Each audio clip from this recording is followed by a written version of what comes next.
expect us to come out victorious. And I'm saying it now. Clip this.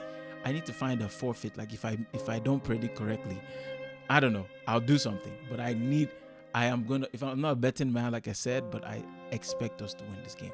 And my money is on Arsenal to get the win. And I predict 3-1 Arsenal.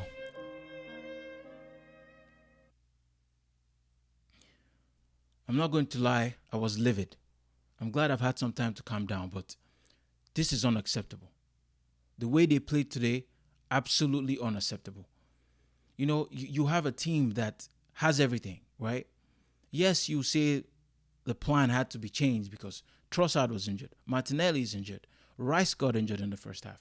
I understand, but today was not supposed to go like this. We had everything we needed to win. And the way that we conceded the goals is just upsetting. The boys can do better, and I'm sure they'll be gutted.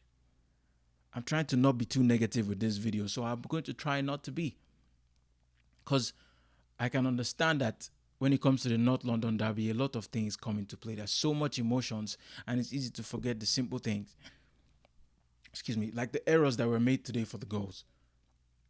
Okay, let's start from the top. Team sheet came out. I was hoping Ramsdale would start, but Raya got the nod again. We started off well. We started off, on the front foot like everybody expected us to be since we're home and we're just a better team. But it just felt like there was no cohesion. The boys they were playing like they didn't know each other. So many mistakes, so many passes weren't passed correctly. And then we missed so many chances too. You think about the Jesus one. But let's start with the lineup fully. Raya in goal, Ben White on the right, Saliba and Gabriel in the middle, with the centre back, Zinchenko on the left. They all did well. Declan Rice, Odegaard, Fabio Vieira. I was hoping Havertz was going to get the nod, but Arteta stuck with Fabio Vieira. Saka on the right, and then the shock, Jesus on the left, because we heard that Trossard was injured. Trossard, who was coming in for Martinelli, who got injured the week earlier. So Jesus had to play on the left and then Nketiah up top. So that was our starting lineup. That should be enough, right? Even though it wasn't what we planned, but it should be enough. We have enough to beat this team. But this is a different Tottenham outfit. They're a better team. With this new manager, they're playing like they actually know what they're doing.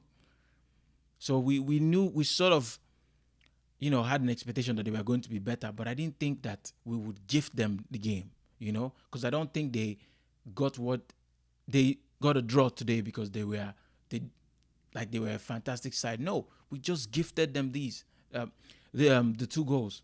So we started off well and we got the goal eventually. My boy Saka cut into the left, bang, took a deflection off Romero, on goal.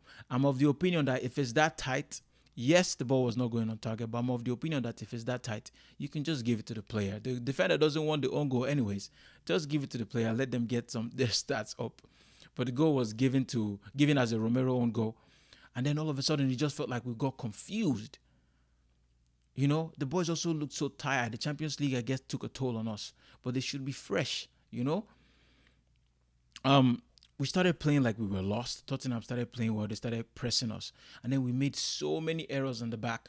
I thought Raya, you could argue that he was at fault for that first equalizer because the ball came in, just palmed the ball up and give them a corner kick. He hit it and then he went straight back into play. And then the ball went around a few times. Maddison got the ball, squared it to Son, and he scored. You do not give quality players these opportunities. They will punish you. And that was what exactly Son did to us. And then and it was right at the perfect time to score for them, but the worst time to concede because all we needed to do was see the first half out. Just control possession. We are good at that. But it felt like the emotions were just taking over the players and they just wanted to keep going. And there was it's like they lost their identity with the amount of mistakes they were making. So we went into halftime 1-1. Second half started. We saw Jorginho coming in. We were like, whoa, what the hell happened? Declan Rice picked up a calf injury. I hope that's not a serious injury because we cannot do this, especially with Partey injured. Jorginho is not good enough for that position. But we'll get on to Jorginho for a little bit, in a little bit. So Jorginho came on for Rice. Fabio Vieira went off for Havertz. I thought that was a decent change because Fabio looked a little off the pace in the first half. Or rather, he didn't give us as much as probably Arteta expected him to give us. So it took him off. We started the game second half well. We were on the front foot. We got a corner kick. Saka crosses it in. And I don't know, someone shoots it and Ramiro handballs the ball. Clear handball, clear penalty. Saka steps up, confidently tucks it home, 2-1 up. And it did not take 2 minutes. 2 minutes after going 2-1 up, Jorginho, with all the time in the world, all the space in the world, he could have gone back to Raya. He could have gone right to Ben White. He could have gone left to Gabriel or Zinchenko. So many, or just hoof the ball forward. Get it out of danger. You're the last man. What does he do? He dances with the ball. He has no pace. He's not strong. Maddison takes the ball, gives it straight to Son, and scores. A gift from Jorginho. And that was really upsetting. He ruined that moment for us because we were still celebrating the goal to go up. I was so upset. But do you know what I liked? I liked that the people who were in the stadium are better Arsenal fans than I am. Because they started singing his name.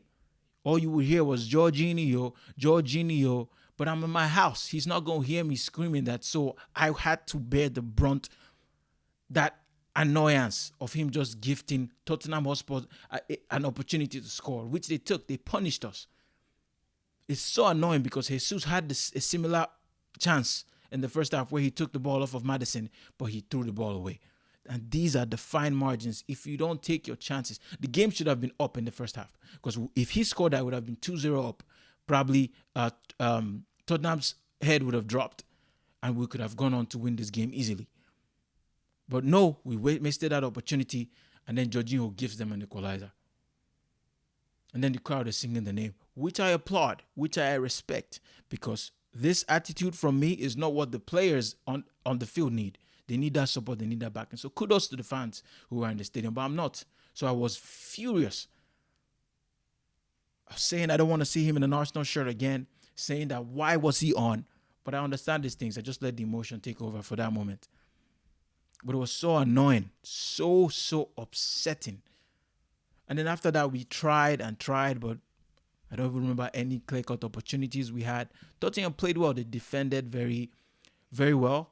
And we just looked bereft of ideas. Odegaard, my beautiful player, seemed off the pace. Saka just kept getting kicked. And then he got hurt. They had to take him off. Reece Nelson had come on earlier for Jesus. I was hoping that he would come on for Eddie, so Jesus would go in the middle, and then Reece Nelson on the left. So we'll have more creativity on the field. But because Eddie doesn't have it, all he has is just fight. He doesn't give us more, and we absolutely needed more today. 2 points dropped. Clearly, 2 points dropped. Yeah, I was very frustrated, man. It was not how I expected my Sunday to go. Emil Smith-Rowe came on, didn't really do much. There was barely any time, to be honest, because Saka went off like in the 90th minute. And on as even at the North London Derby at the Emirates Stadium, a game that we absolutely dominated last season. It's just so annoying. Now we're 4 points away from Manchester City, the people we're meant to be chasing down and hunting. Now a couple points, 2 points behind Liverpool, who look a real force. They will be challenging for the title this season. I'm a little disheartened. I'm not optimistic. I don't see how we can make this season work for us. I know it's early days in the season. I know that there's so much time. We haven't lost the game. We've only dropped 4 points, but these are 4 points that we should have not lost. Fulham and Tottenham. Yeah, man, that's so annoying. I got a lot of predictions wrong today. I was hoping for a draw, Manchester United against Burnley, but man, you got that win. I called a draw for the Chelsea game, I think. Chelsea lost, surprisingly and beautifully, because I do not like Chelsea. Newcastle destroyed Sheffield 8-0. I think the manager has to be fired in the morning. He's lost his job. It's unacceptable to lose 8-0 at home. There was no red card. It was 11 against 11, and they beat you 8-0. Unacceptable. Brighton won. I thought they were going to win, so that was clear. Fulham tied. I think I called a win for Crystal Palace. I think I got that one wrong, but that doesn't matter. This game was all I cared about.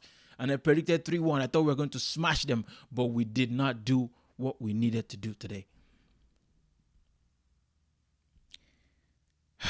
Frustrating, but I back the manager, I back the boys. I know they will learn from this, and they keep pushing. I don't have a choice. I'm not going anywhere. I've stuck with this team for 20 years of pain, and one day is going to end. One day we will earn the right to be called champions of England again. But until then, I'll keep loving and supporting this team, no matter how painful it gets. Please like, please subscribe. I'm trying to grow this channel. Yeah. Thank you, and God bless.